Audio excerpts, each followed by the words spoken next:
Hello, everybody. Welcome to episode 32 of BitLapse. I am your very, very tired host, Dave, with both of my co-hosts this week. We got Jamie. What's going on? And Kyle. Hey, guys. And we're going to, I was thinking about skipping episode 32, go right to 33. Because if Microsoft, a multi-billion dollar company and corporation, can do it in their versions of Windows, I believe we, as a group of independent podcasters, we could do it also. But today they announced Windows 10, actively just leapfrogging right over Windows 9. And it's strange because this will be coming out next year. The preview build is probably out by now when you hear this. What is your guys' take on this leap? Mine, actually, I'm okay with it. I understand why they're doing it. Like I said, my company, we get all the sheets of information of basically the changes that they're making and why they did it and what their reasoning is.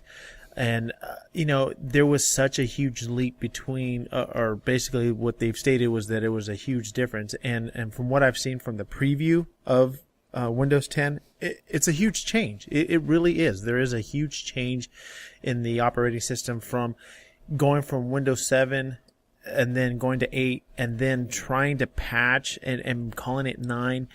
There would have been small fixes, but they really needed to revamp that GUI, that graphic user interface, the front face of it.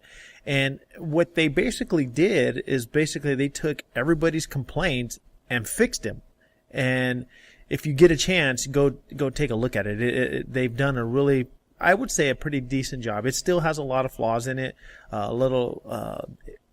things that they still need to work on, but I think they've made a good decision to just jump over 9 and go to 10. So yeah, I'm okay with it. They are returning to the start menu buttons that we are, been accustomed to since the 90s. Right.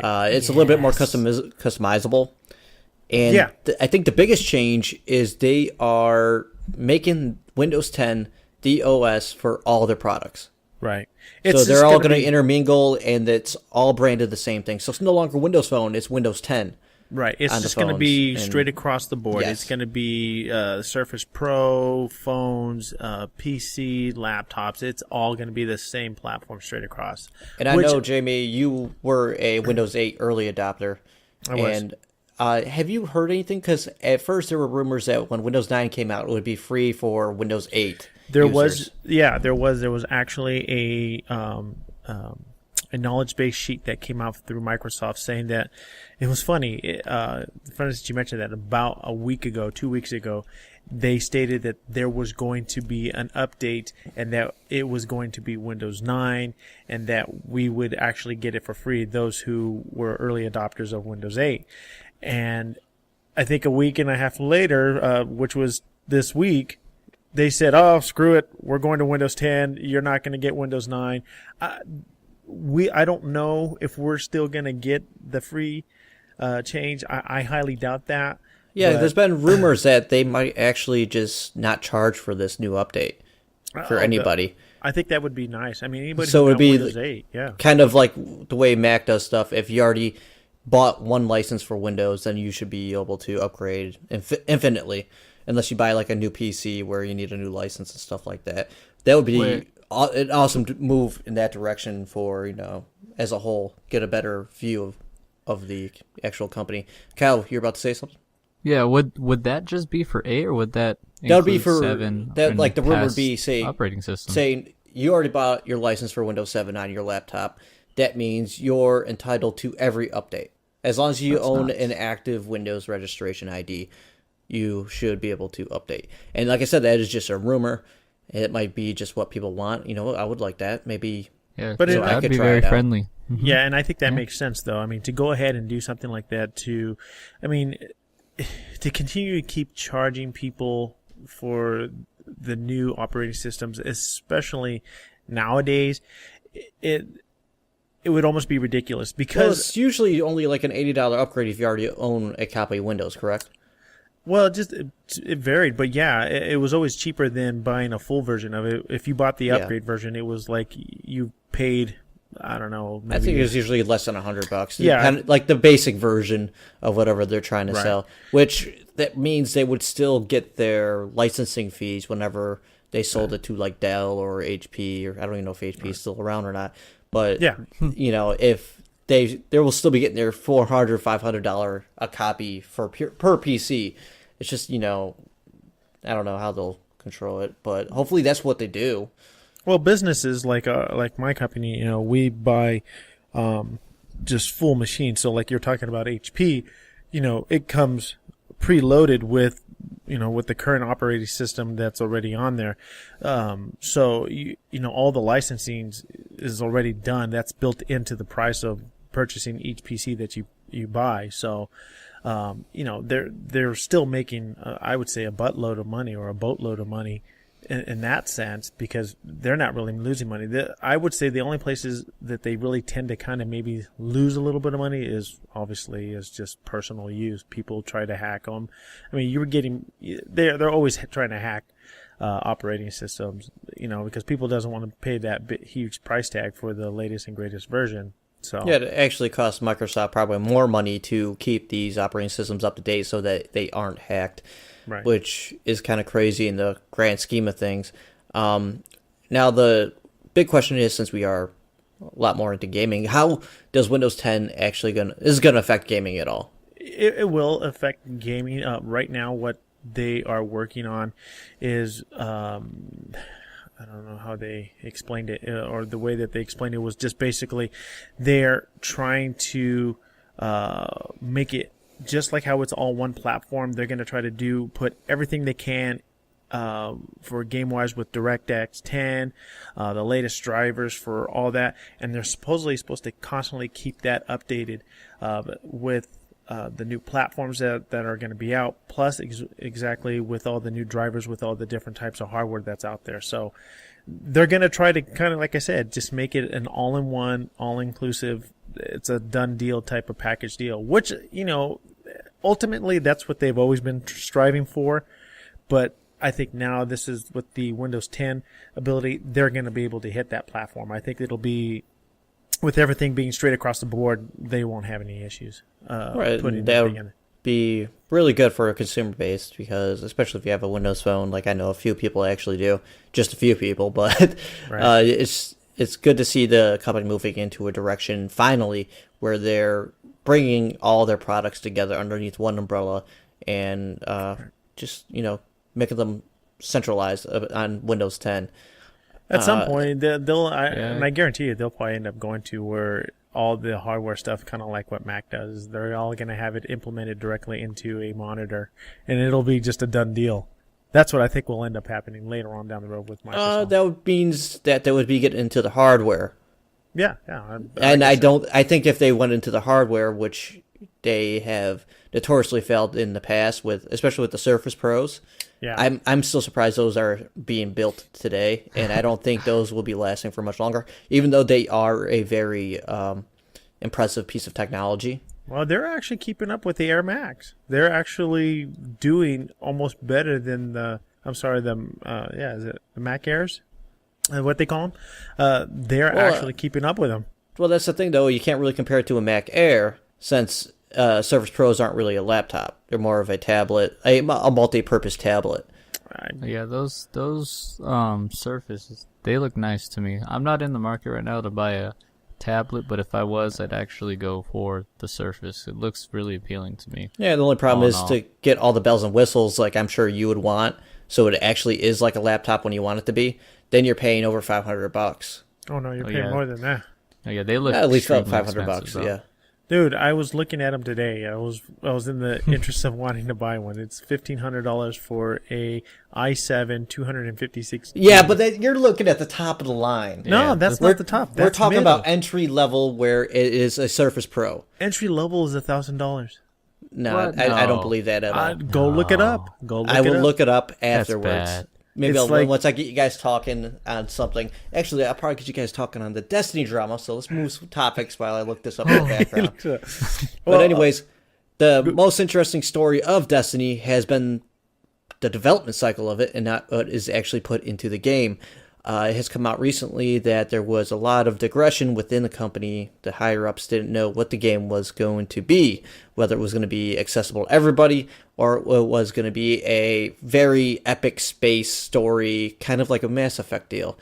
This led to some people leaving, some people getting fired, and most of the story getting scrapped, which is why we have been complaining so much about the story that is actually in Destiny, and it's concerning, but we could tell, because when I was complaining about the game before, it was always about why Bungie is talking this game up to be something that it actually didn't end up being at all.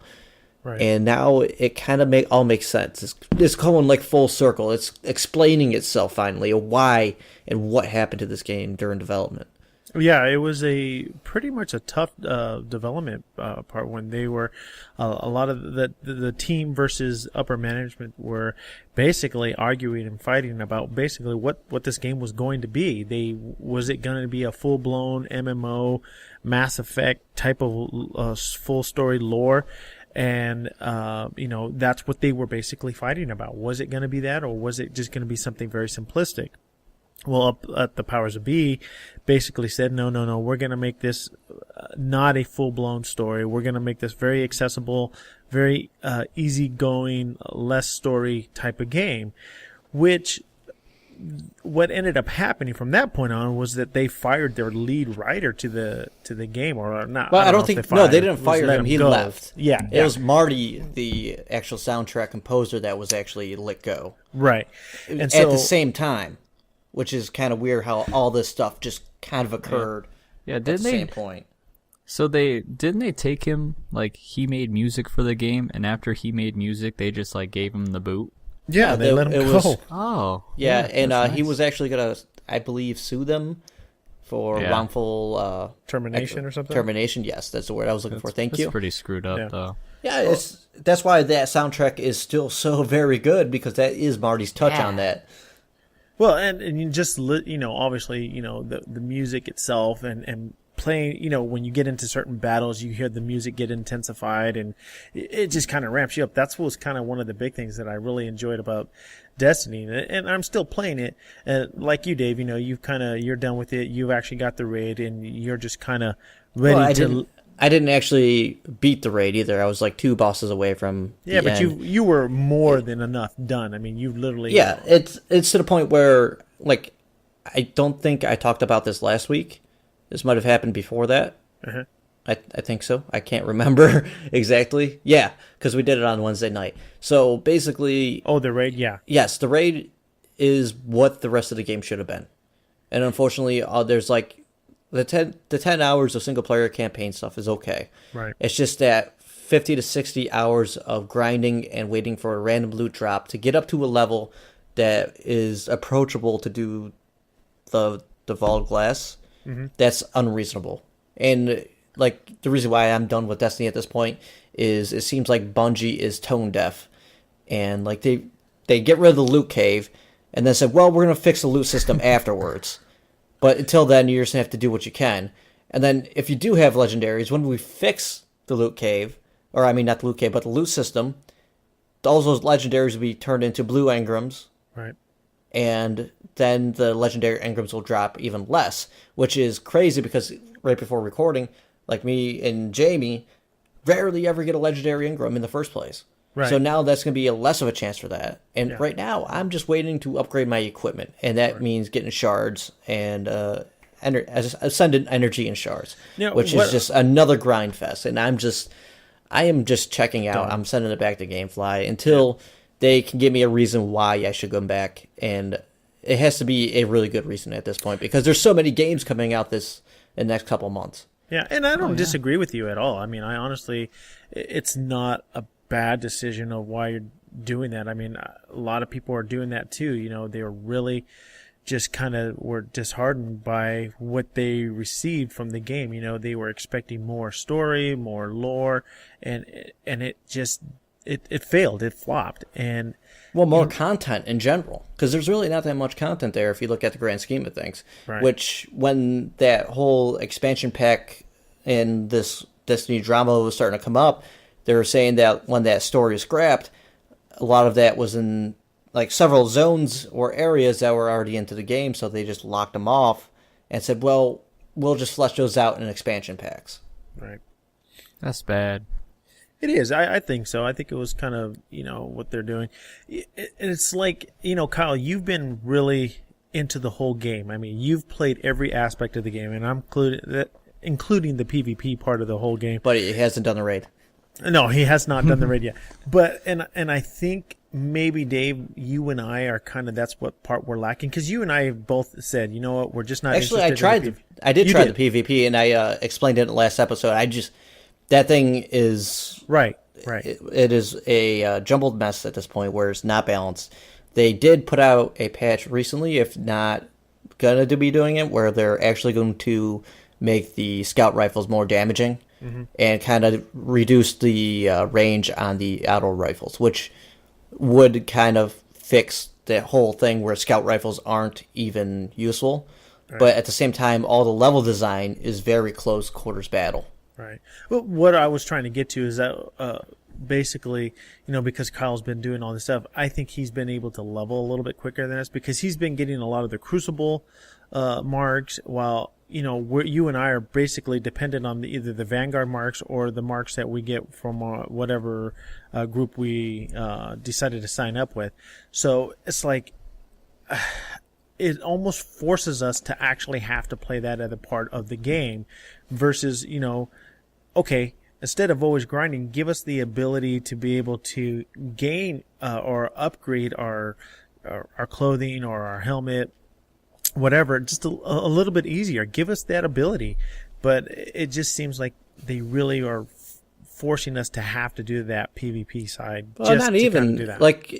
Like I've told you guys before, if you split your time between PvP and the PvE, you're totally working against yourself because you're not actually ranking them up to a acceptable level to actually buy that gear.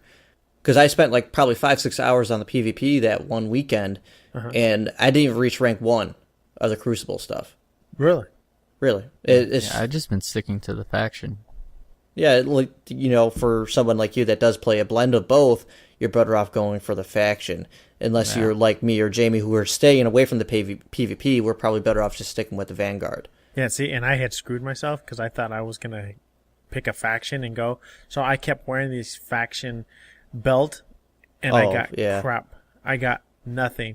So all the different bounties that you and I did throughout the past couple of weeks, I got nothing. I mean, it went towards my faction. You were getting faction reputation points, right? But you needed those PvP marks the to unlock marks, exactly. to buy the weapons from them. And there's really no reason for those factions to exist at this point because they were basically thrown out from the story. Yeah. It's just that's maybe another reason why when you go to the tower, it feels so empty. Well, yeah. I mean, it's just kind of like, you go and, there's only a couple places you go to. You go do the Ingrams, the cryptographer. You go and possibly, if you've got enough marks, then you end up going either back to your, basically your trainer, and that's it. Or if you want to go over to where the ships are to maybe buy a ship or upgrade that. Now, have you done any of the Queen's Wrath stuff? From the past week? So you saw that whole new area. I did, but there's nothing there except for her. Well, there's the... Yeah, that was disappointing, the person, actually. But the disappointing thing is, the only weapons they're selling are rares. Yeah. So it's not even worth ranking up, and Kyle's making this face like he has something to say. No, but I did get a Queen's Wrath legendary weapon from one of the missions. Oh, yes, you do get random drops every time you do their missions, yes. And it is a bad... cool sniper rifle. You can say you can cuss. I know you're new to this show, but you can cuss. It's actually it's a really cool weapon. But I didn't know that you can actually get. Did you have legendary weapons already? No, that's the thing. I think I have 4 legendary special weapons. I have a sniper rifle, or 2 snipers, a shotgun, and a fusion rifle, and they're all legendary. Oh, so you were just waiting on a primary legendary. No, yeah, I have an exotic primary. Oh, you do? Okay, so then you don't need any legendaries for your primary. Well, I need a legendary heavy weapon. And I still need legendary legs. And this is what's pissing me off is like Kyle here has got every freaking legendary. I'm still in blue weapons. I can't get I got one legendary weapon. Which To be is fair, we've spent way more time in the game than you have. Yeah, you guys have. So you have no right to be pissed at this point. No. And you're the same level as me, Jamie. We're both like 25. I'm barely over mid 25, but we're like the same level. I know, and I don't get that. That's bullshit. Because I haven't like What do you upgraded mean you don't get my that? gear. That means I that is have bullshit the gear. for Kyle because he has spent more time in the game than you have, and you were able to benefit directly from that loot cave at first. Yeah, sort of. It didn't really help. I mean, at first I benefited, but after that it was just kind of like... Yeah, you hit the wall that Kyle is at currently. Right, and you were at that same wall too. You were at that wall. Yes, I was at that wall forever, which is like level 24, 25. Right. So I don't know. I think they still need to do a lot of fixes. The obviously the drama of this whole thing is just there's things that need to be fixed and things that they're going to fix. And one thing that we kept talking about was the storyline and how they were going to try to pull back the story. If you haven't heard what the big drama talk is basically how they released the writer before the game was actually released because they weren't going to go the whole story lore thing. And then they hired a guy to do all the Grimoire to basically pull what story they were going to try to piece together to kind of make it make sense. And then they weren't going to put it in the game. You basically are now getting the story off your phone or tablet or whatever you're reading the Grimoire. So that was a big drama. Yeah, the Grimoire was I thought it was an okay idea. But once I actually found out that was the only place where you were actually able to find lore, is when I kind of was like, oh, that's lame. And then you couldn't even access it in-game, and that just made it so much worse. What's even worse is they don't even explain it at first. You're like, hey, to find out more about this Grimoire card, go to the Bungie.net. And it's like, you're like, what the hell, man? What is this supposed to do? What is a Grimoire? Who the hell knows what a Grimoire is? Yeah, what is a Grimoire? I'm sitting here playing this game. I don't even know what a Grimoire is. Well, that was after like 40 hours. Yeah. I mean, that's the problem. I mean, even at the demo part, it's like, well, what's the Grimoire? Why are we wanting to leave the game to actually go see what this Grimoire is? I mean, is it important? I heard one of the developers said the Grimoire like points or whatever is like your true level. I've never heard that. I think use that to judge someone's true level within the game, like. Because, I believe that's over multiple characters, you build up more. And yeah, it's basically you're gaining points. It's almost like achievement points. You're getting these Grimoire points every time you hit like different kill levels, kills of a certain enemy, finding dead ghosts and stuff like that. But it's really not representative of anything. Just that you know where to find all the stuff, or that you spent like 20 hours at the loot cave if you have 50,000 kills in Russia. But to move away from more of this drama, and a little bit more. Wait, we could have segued and say speaking of dead, since we killed this thing enough, let's move on. Well, I was about to, throw it in your face that it is actually $800 for a Surface Pro i3. It's still, I mean, that's $200 less than what you're i3? thinking. Yes. Yeah. i3? We could buy like an i3 laptop for like $400. That's what I'm saying. Yes, and that doesn't include the keyboard, which is usually another $100. Oh, yeah, you got to pay that on top of that. So that's just crazy. But let's move on to another Microsoft product. Forza Horizon 2 released last night. Yeah. I picked it up on my way home, and I have probably put in a good 2 hours of it. How about for you, Kyle? I probably put in roughly the same amount of time, 2 hours, but most of it, the first half of it was the long tutorial, and the second half and was the funny thing is we were me just talking, you're not actually through the entire tutorial, so you're still locked behind some content. Yeah, and the second half, me and Jamie's son Jason were actually doing the online road trip mode, which is the reason why I bought it, is for that road trip mode. I haven't not the got free that roam. Far. The farthest I got was basically I finished I've got to the first area where I have to do my three initial tracks that are, I guess, championships. So you got through the intro. Yeah, pretty much. And not to ruin your hope for that first championship, that is basically the demo content. Oh, and see, that's like I said, I played about an hour of it, and when we jump back in, I mean, actually that's less than an hour to be fair. Yeah, because you haven't actually done any of the races yet. You just drove to the first event, and that was it. Yeah. So that's actually like maybe 10 minutes, and that's like 3 minutes of actual video, which I did like. That intro video is kind of nice. Yeah, I thought it was a good way to, well, part of it, I think it was just a load screen, but I think a lot of it was the way that they did it, hype you up, get you going, and they're making it a big party, and the Horizon. Setting the tone. Yeah, exactly.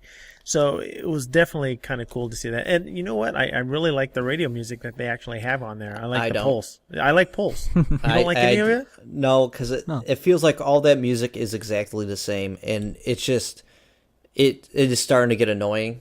Really? Even at probably 2.5 hours in, I'm at the point of turning the radio off every time because it's basically party music. Yeah, it's all got the same kind of up-tempo beat, and it all sounds pretty much the same to me. What would you want? Yeah, that's the style. I want Horizon's supposed to be styles. the party. You know what? I don't care about the party because I'm not at the party. I'm in my car racing on the road. Metal channel. Metal? What about some hip-hop? Metal. Any hip-hop? That'd be nice. There's not... I saw somewhere that they said weird. they were releasing with 8 channels or something. Oh, they like are. That. That's, like I said, I still don't have all the channels unlocked. You have to unlock the channels? Yes. You have. Well, come on, Kyle. I had to unlock the leaderboards. It took probably about 2 championships in till they actually unlock leaderboards, which is just crazy because there's so many social aspects and nooks and crannies in the game that you have to work your way up to it, and they don't really explain that. It was just like I would finish a race or go through a speed trap. I remember sitting in the demo, seeing the leaderboards hop up every time, and then I'm doing this in the first 2 championship series, and I'm sitting there. I'm like, "What? Is there something wrong with my internet connection? What is going on here?" And I haven't even seen any of my friends' drivatars appear in the game yet. Yeah, because mine, after all the races I've completed, I think the very first one worked, but everything after that, after I completed the race, it told me that there was a server error and my time in Ghost was not saved. Maybe that's what it's happening, and I'm not seeing it. Yeah, that's probably what's happening. Is that maybe that I don't know if it's widespread or not, but maybe their servers are under a lot of stress right now, and so it's not actually saving everyone's Ghost. Maybe it's not even about the Ghost, though. It's just trying to get somebody's drivatar in the game. Yeah. Like, we saw it. I was at Jamie's just over the weekend, and I was racing on his gamer tag, and I was racing against my drivatar. And, of course, my drivatar was winning every time because, it is an accurate representation of greatness. Here we go. But it's just weird because all the drivatars in the game right now, there's 11 per race, and none of them are my friends. I wonder how they're doing that. Yeah. You would think that they would try to pull your people from your friends list first who have ever either played Forza 5 or actually have gotten Horizon 2. No, not even, because all you had to do was play Forza Horizon 5 because that's when the drivatars actually started, and they started collecting data. Huh. Anyways, basically, I mean, what I really like about the game a lot, I mean, the drivatars is okay. Some of them, I don't know. I feel like the drivatars fit more into this than they did in the regular Forza 5 because it's just, there's less of a consequence for actually rubbing somebody. Yeah. I think, like you said, I think this is more the genre that it needed to be in. And what I was really trying to say was that the controller feel for the game is great. And you had made a statement the last time we talked about it, matter of fact, when you were here at my house, is that it was the guys from Project Gotham that actually made the game. And so with the controllers, I mean, the game for me actually works very well for me. And like I was saying before that I mentioned, I'm not really good with, like for me playing Forza 5, I suck at the controller. I just don't do well. A question, because I didn't actually check the difficulty settings when I was at your place. I changed it to simulation.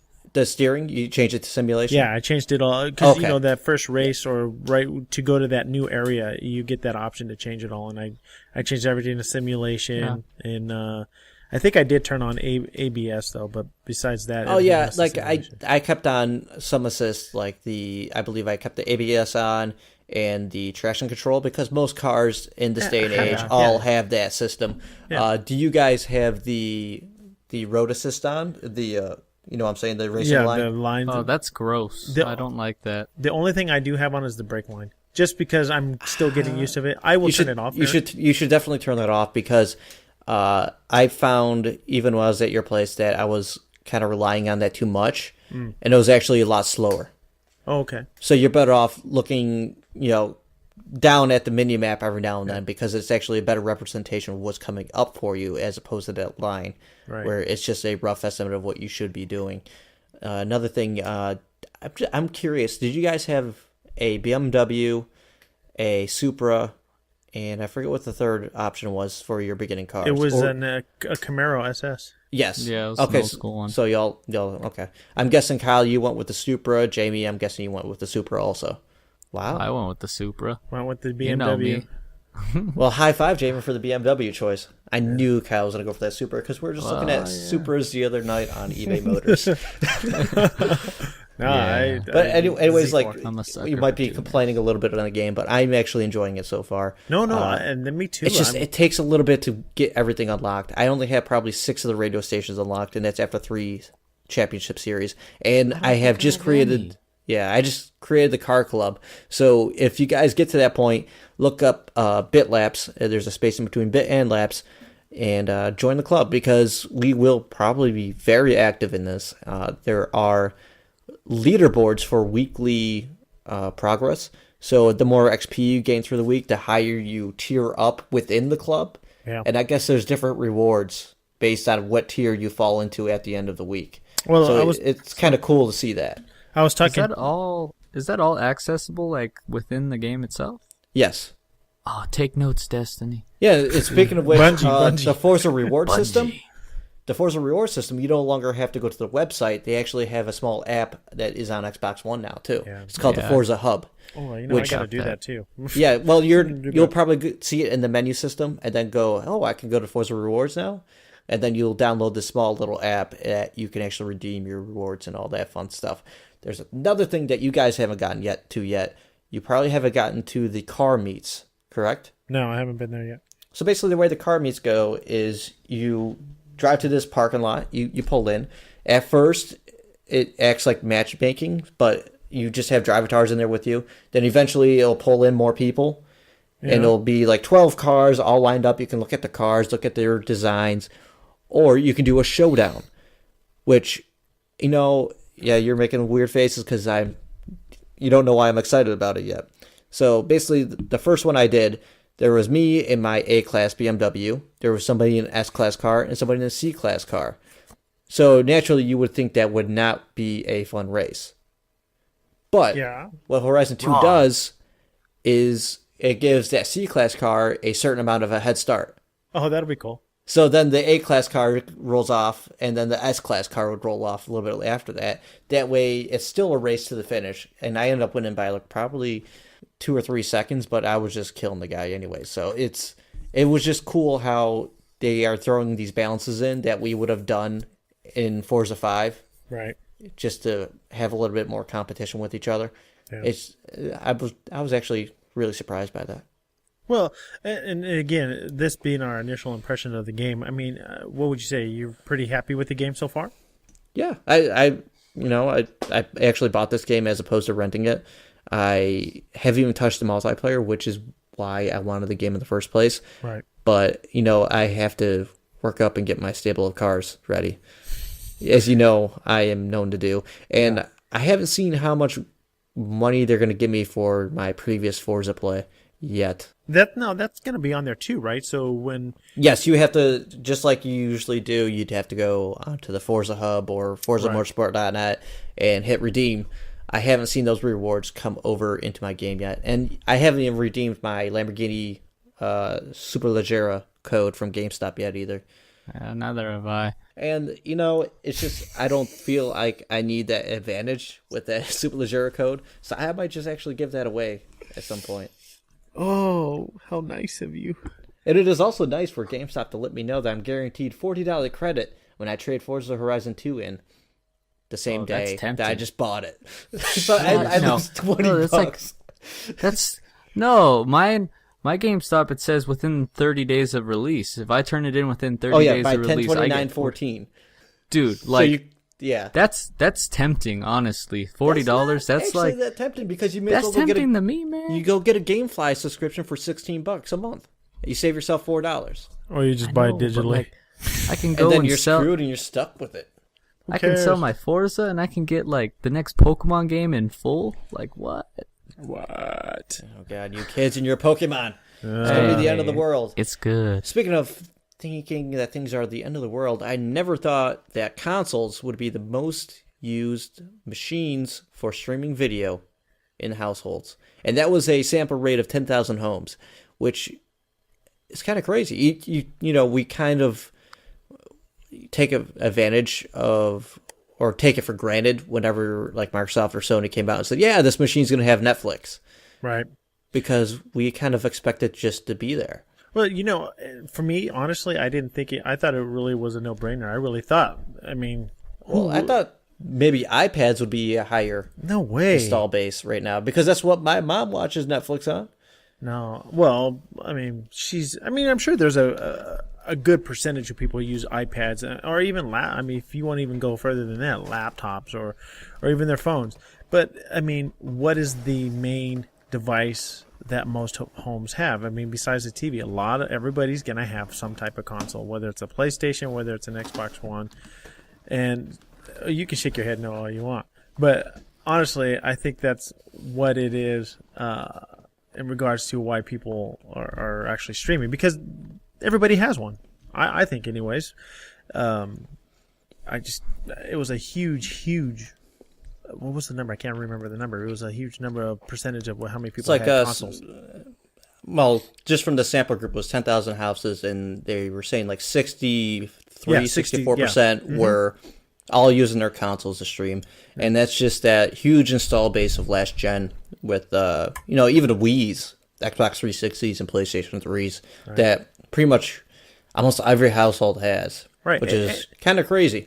And the funny thing, prior to all the, I would almost say probably around the first generations of Xboxes, I mean, even the DVD players and the Blu-rays actually had the apps embedded into their little software that they have, their software that you can watch videos on. They actually had a Netflix app. Well, even smart TVs now, which are pretty much the huge, like, it's kind of hard to find TV without all those apps on it, which usually aren't very good in the first place from my experience in the past.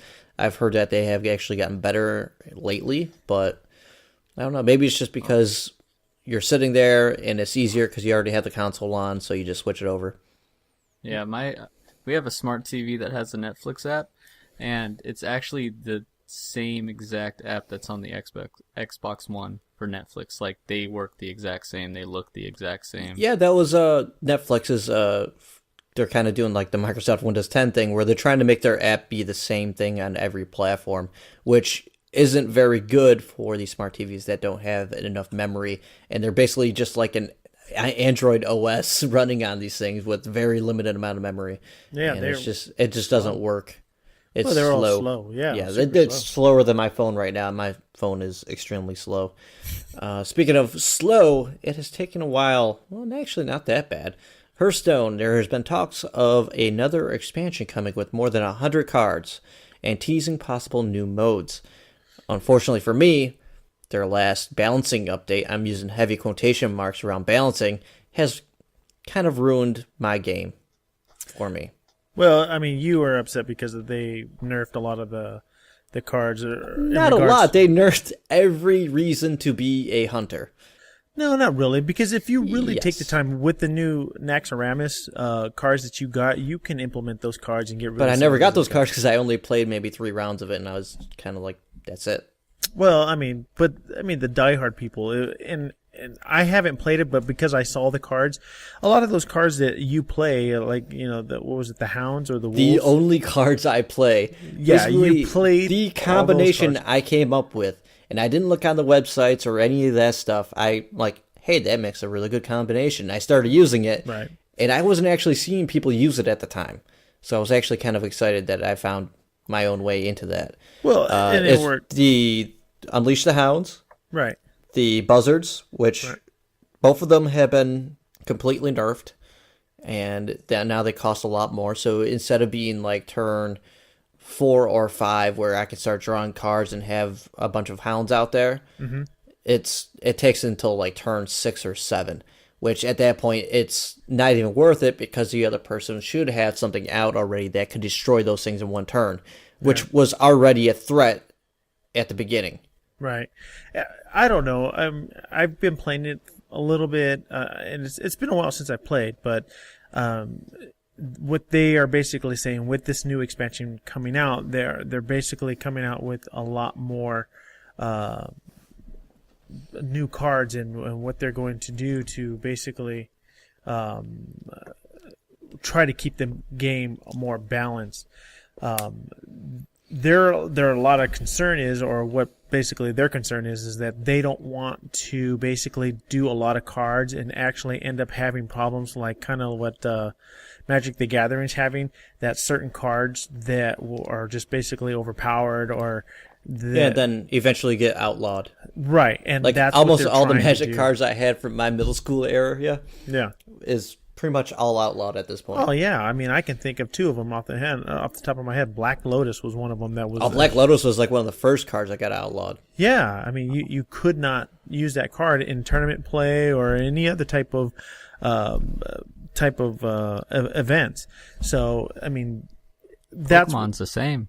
Well, yeah, but and that's the problem is Blizzard is really looking into making sure that they want to come out with content, but they don't want to go too fast or too slow with new type of cards. At the same time, they've been milling over a type of new player modes, but they haven't really said what they really are or what they're going to be.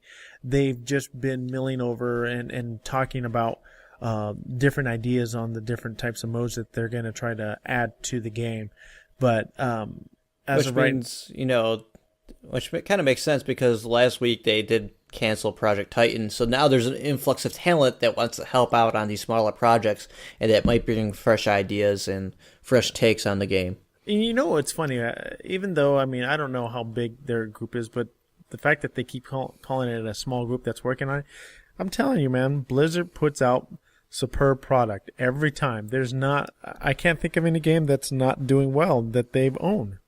No, like just the fact that I want to go back into Diablo 3 on console, even though that game's been out for at least 2.5 years now. Yeah, says a lot about the kind of products that they actually put out and how much they support it in the after it's already been released. It's kind of crazy that they still exist underneath the Activision wing.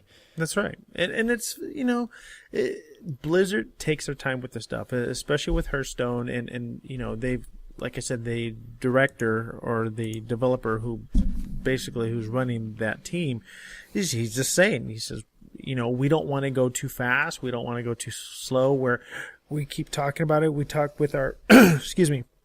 We talk about, listen to our people that actually play the game. So they're doing a really good job by just trying to stay in that middle where they're doing well, but not trying to go too fast or not too slow, which is, I think they're very smart about doing that. I mean, with the whole card sets and trying to get things somewhat balanced, that's hard in itself. Yeah, and what was just curious, when was the last time you actually touched that game? It's been a while. Probably the same time as I did with the expansion when we talked about it. Yeah, a matter of fact, honestly, that's when it was. When Naxxramas came out, I was the one who actually I played the first dungeon and beat it and didn't touch it after that. Yeah, and it's kind of weird because even before that first dungeon, I would still take a few minutes into it and play a couple rounds every now and then per week. I think it might just be the result of the summer time where there wasn't really much being released in the way of games and stuff like that.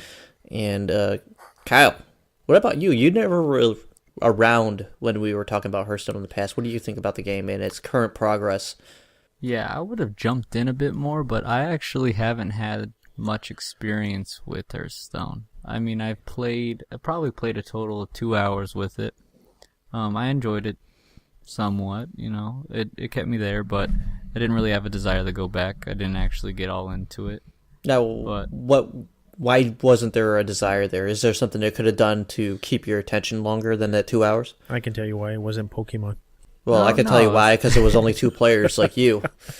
No, I don't know why it didn't grab me. Like, I usually like card games and stuff like that, but I think maybe it was just like the way the turn system worked. I don't know. There's just some reason that didn't actually bring me back. So you would prefer the more tabletop method of these kind of games where you're taking your Yes. time and looking at the strategies instead of just being quick and responsive and with like a natural flow to a turn as opposed to what like Magic or Right. is doing. No, I have to agree with like him on that too. Yeah, I felt like it moved off of like single decisions almost.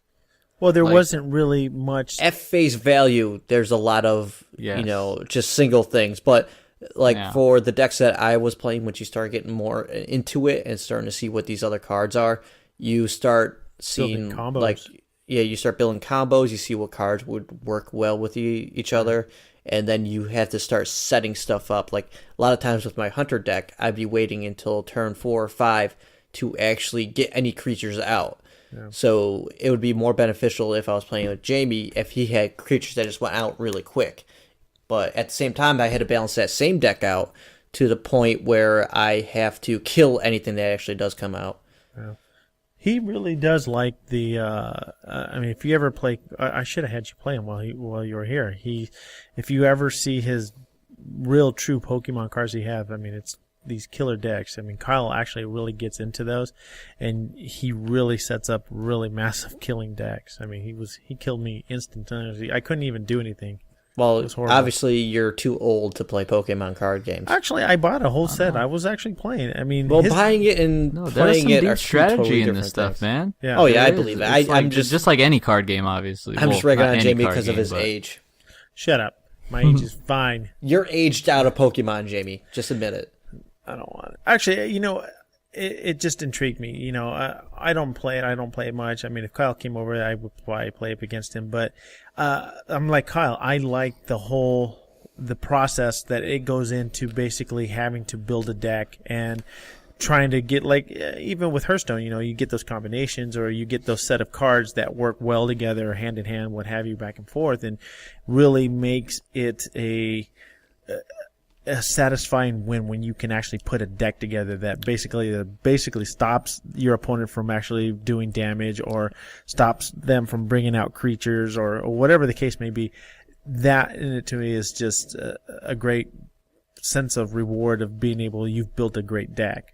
So that's just me and how. Or the why I like it. frustrating brutality of not being able to get any of the cards you need. Oh, true, And true. yeah, it's kind of I would say like a double-edged sword kind of thing where It totally you can can either be. have it's all chance for the most part, but you have the ability to put chance in your direction by building a solid deck that could actually defend and go on offense at the same time. And also, a lot of, or some part of it, or I would say maybe a good 20%, 30% is luck. I mean, based on you shuffle the cards and what you get for your draw. I mean, you can have a really bad, 6, 7 hands and then you're screwed, It just depends on how those cards come out. Depends on the draw, it depends on your opponent and what kind of deck they're trying to push out there. But anyways, I think this will probably bring this episode to a close.